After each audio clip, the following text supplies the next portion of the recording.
Cuando tomás conciencia de lo que está pasando, lo primero que pensás es: tengo que hacer algo ya. Científicos y científicas de todo el mundo demostraron que si seguimos así, el cambio climático va a traer consecuencias que no van a tener vuelta atrás. Pero también nos dicen que aún estamos a tiempo de actuar. Soy Magali Tajes y este es el podcast de National Geographic que explora junto a activistas, aventureros, emprendedores y expertos qué está pasando con la crisis climática y ecológica y qué podemos hacer para enfrentarla. Bienvenidos y bienvenidas. Esto es Lo que haces, cuenta. Hoy, Amazonía. ¿Qué podemos hacer para salvar a uno de los ecosistemas que más hace por nosotros? Este debe ser uno de los pocos temas en los que estamos todos de acuerdo. Tenemos que cuidar nuestro planeta. Es donde vivimos y todo lo que nos gusta, todo lo que nos importa depende de que la Tierra funcione y esté viva. Pero también podemos estar de acuerdo en esto. La estamos destruyendo. Es algo absurdo, casi que para hablar en terapia. Estamos rompiendo eso que tenemos que cuidar. Al planeta le vendría muy bien, ¿no? Toda la humanidad en terapia, charlando este temita. El terapeuta seguramente nos diría: llegó el momento de que hablemos de su madre naturaleza. Por desgracia, yendo a la realidad, la Tierra no es algo de lo que hablemos mucho en terapia. Ni siquiera suele ser una conversación cotidiana con nuestros amigos y amigas. ¿Será que el tema es tan complejo y tan doloroso que nos cuesta enfrentarlo? A nadie le gusta pensar en cosas feas. Y hay que admitir que está lleno de palabras y conceptos difíciles de entender. Biodiversidad, combustibles fósiles, efecto invernadero, expansión de la frontera agrícola. Entonces, es difícil, un poco triste y muchas veces no tenemos tan claro qué puede hacer cada uno. O pensamos que eso que hagamos no va a tener ningún efecto. Como si no estuviéramos en conexión todos con nuestro propio planeta. A lo mejor sea esto. Quizás el tema es que nos sentimos desconectados. En algún momento de la historia nos desenchufamos de la naturaleza. Dijimos: mira, no sos vos, soy yo. Soy yo que soy más del wifi que del viento, ¿viste? No es nada personal, te juro. Pasa que yo soy más como de vivir el momento y vos sos más del plástico dura para siempre. Pero somos naturaleza, tenemos que poder reconectarnos. ¿Qué les parece entonces si empezamos por uno de los lugares más especiales de la Tierra? Uno donde la interconexión natural es tan maravillosa que parece de película. Amazonía.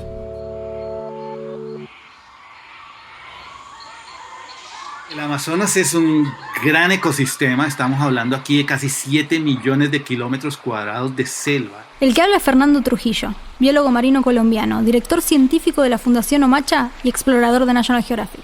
Pero unas cosas fundamentales ahí son los ríos. Estamos hablando del río Amazonas, el gigante de los ríos a nivel planetario, que aporta cerca del 17% de todo el agua dulce del planeta. La selva amazónica y sus ríos. Para empezar, Trujillo nos cuenta que una de las cosas más impresionantes en la Amazonía es el comportamiento del agua. Nos dice, por ejemplo, que la selva respira. Pero no en el sentido en el que siempre escuchamos: la selva amazónica, sí, el pulmón del planeta. La selva respira con sus pulsos de inundación. Imaginen esto: una lluvia tan grande que eleva los ríos hasta 15 metros de altura y los expande miles de kilómetros. Los peces comienzan a nadar por el suelo inundado. En ese momento, y como si hubieran recibido una notificación, los árboles lanzan sus semillas para que los peces las coman y luego las distribuyan por todo el bosque. Tremenda sincronización. Todo está conectado. Cuando hablamos del río Amazonas, deberíamos hablar de 3 ríos. Hace pocos años se descubrió que bajo el Amazonas hay un gran depósito de agua, que es como un segundo río.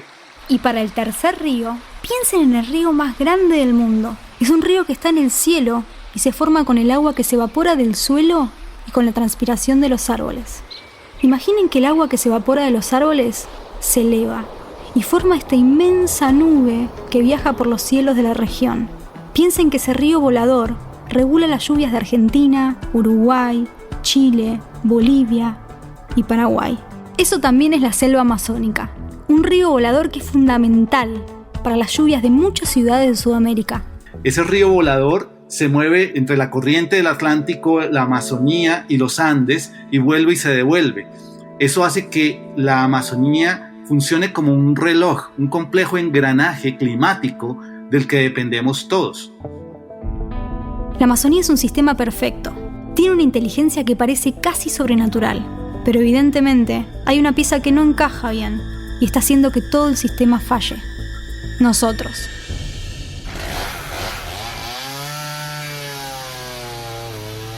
La Amazonía ha cambiado de manera significativa en los últimos 30 años. Ella es Fanny Huiru Castro, lideresa indígena del pueblo Huitoto de la Amazonía colombiana, y desde adentro del territorio nos cuenta que estamos arrasando la selva como nunca antes. Las economías extractivas, las madereras, los mineros, los que explotan el coltán, y otra serie de recursos naturales que están en los territorios amazónicos están siendo extraídos de manera casi que salvaje, porque no respetan de ninguna manera todos los recursos que hemos cuidado milenariamente.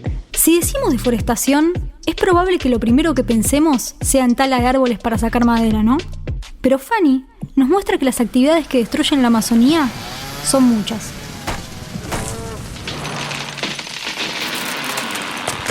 Como no tienen sentido de pertenencia, sino una mentalidad de producir, de depredar, de aprovecharse de manera irrespetuosa de los recursos naturales, entonces van tumbando la selva, van deforestando, van quemando, incendiando la selva. Y si continuamos así, yo creo que en unos pocos años no habrá vida en la Amazonía. El problema está en que muchas veces estas actividades se llevan adelante sin regulación, sin monitoreo o de una manera directamente ilegal. La Amazonía está sufriendo una deforestación increíble. Ya se perdieron más de 500.000 kilómetros cuadrados de selva. Para que nos demos una idea, eso es casi como decir 2 veces la superficie de Ecuador.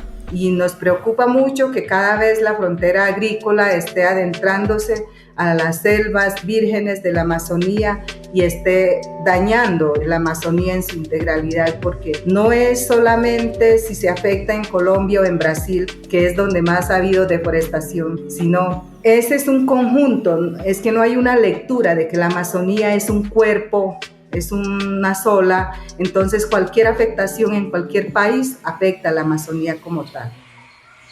En febrero de este 2022 se rompió el récord de deforestación en la Amazonía en Brasil. Por más que tenemos los datos, por más que sabemos que se está aniquilando la selva, las amenazas no disminuyen.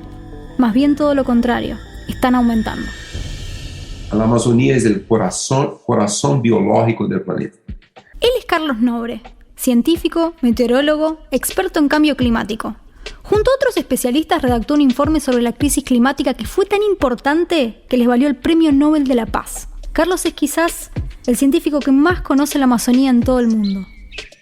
En los últimos 50 años, este modelo de desarrollo de la Amazonía fue un modelo que miraba el bosque más rico de biodiversidad, de variedad de especies de plantas y animales del mundo, como enemigo, como el bosque es enemigo al desarrollo.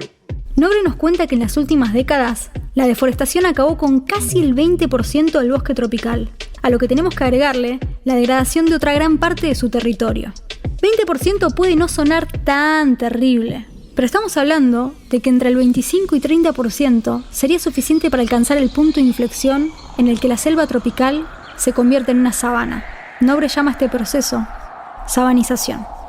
Estamos muy cercanos. Si continuamos con calentamiento global y con deforestación, degradación en la Amazonía, en máximo 2-3 décadas pasaríamos este punto de inflexión, entre 50 y 70% del bosque desaparecería. Aunque como él dice, habla una mezcla de portugués con español, lo que cuenta se entiende clarísimo. Punto de inflexión significa que si seguimos tratando así a la Amazonía, la selva que conocimos hasta ahora, en muy pocos años, va a desaparecer. Además de todo lo que implicaría, pérdida de la biodiversidad, lluvias devastadoras, sequías. Una de las consecuencias más tremendas sería la liberación de millones y millones de toneladas de dióxido de carbono a la atmósfera. Calentamiento global. Perdemos la lucha contra el cambio climático.